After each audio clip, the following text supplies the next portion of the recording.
Приветствую всех на канале. В центре Харькова затерялась одна из старейших улиц города – Чеботарская, которая появилась еще в конце 18 века. В то время здесь в основном жили ремесленники, изготовлявшие обувь – чеботари, в честь которых улица и получила свое название. На Чеботарской есть еврейская синагога, в которой долгое время было горуправление ГАИ, а школу для спортсменов, которая находится неподалеку, несколько лет назад киношники взорвали ради хорошего кадра. В 1830-1840-х годах улица называлась Скриницкой по фамилии купца Скринника. Впрочем, если быть точным, то название Скриницкая относилось лишь к участку Чеботарской от улицы Рождественской до улицы Дмитриевской. После принятия положения 1837 года о городском устройстве каменные дома начали строиться лишь по левой стороне улицы, поскольку правая сторона тогда еще не входила в городскую черту. А в 1883 году часть улицы была замощена. Эта улица – находка для любителей прогулок вне времени.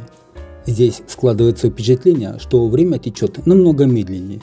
Возможно, дело в том, что улица почти не тронута современными застройками. Улица не является центральной, хотя расположена рядом с метро. Также она не является торговой, хотя расположена рядом с крупным рынком. На Чеботарской сохранилось несколько домов дореволюционной постройки. Самый старый из них – номер 3, который сейчас перед вами. Он был построен в конце позапрошлого столетия. Трамвайные пути проходили по Чеботарской еще с 1930-х годов. Они соединяли Южный вокзал, Центральный рынок и Клочковскую улицу.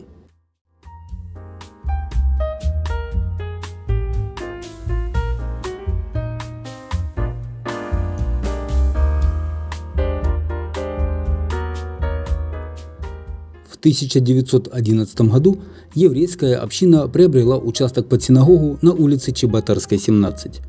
Спустя 2 года вместе с каменным двухэтажным домом в этом дворе Чеботарская синагога стала центром еврейской жизни Харькова. А в 1930-е на молельную началась атеистическая атака, и к концу десятилетия в здании уже находились другие организации. А после войны в Харькове решили организовать отдел госавтоинспекции. Причем городское управление ГАИ находилось здесь до 2003 года. Только тогда здание вернули еврейской общине. Сейчас здесь работает религиозная школа для учеников младших классов.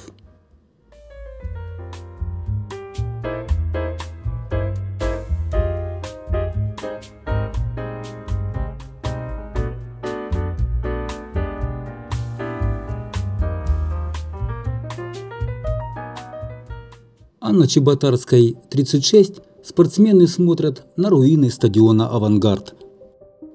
В 2011 году здесь проходили съемки фильма «Матч».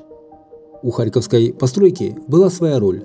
Дом превратили в немецкую комендатуру со свастикой.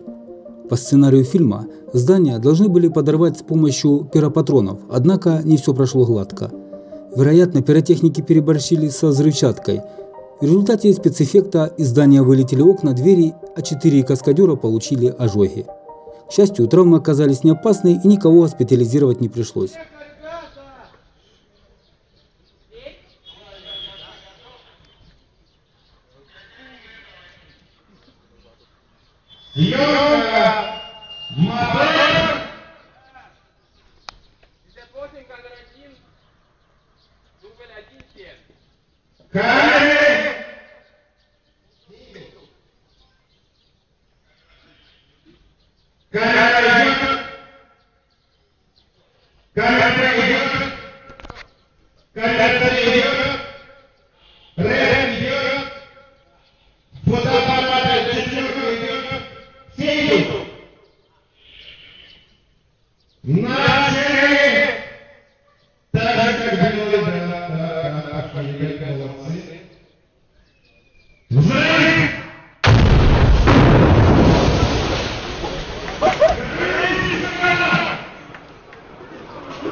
Круто.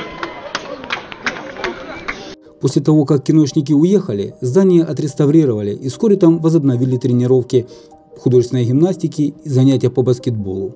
Впрочем, здание потом это демонтировали, и теперь на его месте только руины.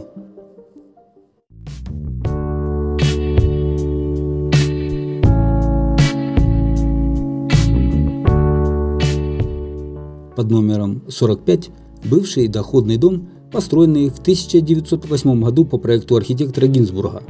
Сейчас он используется как жилой, причем сами жильцы называют его домом Жоржа Бормана, хотя бывший владелец кондитерской фабрики в этом доме никогда не проживал. Памятник архитектуры.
В здании под номером 51 на Чеботарской находится учреждение для особенных харьковчан. Вечернюю общеобразовательную школу номер 23 для глухих и слабослышащих основали еще в 1926 году. Еще один интересный факт. В 1905 году на перекрестке Чеботарской и нынешней улицы Малиновского произошло вооруженное столкновение рабочих с полицией. В тот день на Ващенковской ливаде возле реки Харьков рабочие и студенты устроили митинг, численность которого, по некоторым данным, достигла 20 тысяч человек. Тогда, 10 октября, прекратилось движение по железнодорожным линиям, стали заводы, мастерские, учебные заведения. А на импровизированных трибунах выступали большевики, требуя свергнуть монархию. Когда митинг завершился и толпа начала расходиться, ситуация вышла из-под контроля. На Чеботарской митингующих попытались разогнать казаки, но оказалось, что рабочие были вооружены. Началась перестрелка, переросшая в массовые столкновения рабочих с полицией, которые происходили по всему городу в течение нескольких дней. В результате погибло 15 человек. А мы видим светлое здание под номером 80 на углу улиц Чеботарской и Евгения Котляра. 1887 год постройки, архитекторы предположительно Загоскин и Кричевский. Это бывшая контора паровой мукомольной мельницы Эйзлера. В советское время мельницы Укрхлеба ныне используются как офисное здание.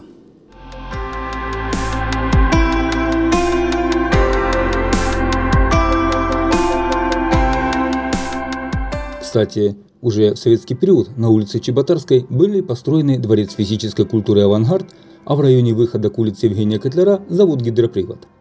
Интересно, что на месте дворца физкультуры в досоветский период был летний увеселительный сад-аквариум, устроенный при жилом доме номер 36, принадлежавшем дворянской семье Тихоцких. Здесь же одно время находился и увеселительный сад «Шато де Флёр». Хозяева усадьбы часто менялись, а сам дом был снесен незадолго до войны в связи с началом строительства дворца физкультуры. Некоторое время после ликвидации аквариума на его месте размещался сад собрания приказчиков. В ранний советский период в доме работал Ивановский районно-партийный профсоюзный клуб Харьковского железнодорожного узла имени Ильича. Известный ученый Николай Бекетов, создатель основ физико-химии, жил в доме по улице Чеботарской, 32. Ныне застройки частной стороны улицы на участке от улицы Ярославской до Дмитриевской практически не существует.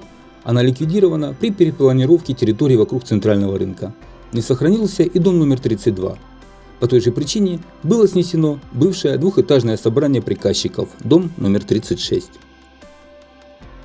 Дорогие друзья, я благодарен вам за просмотр. Подписывайтесь на канал. Нажмите колокольчик обязательно, чтобы не пропустить наши следующие видео. Ставьте лайки под видео, пишите комментарии и до новых встреч!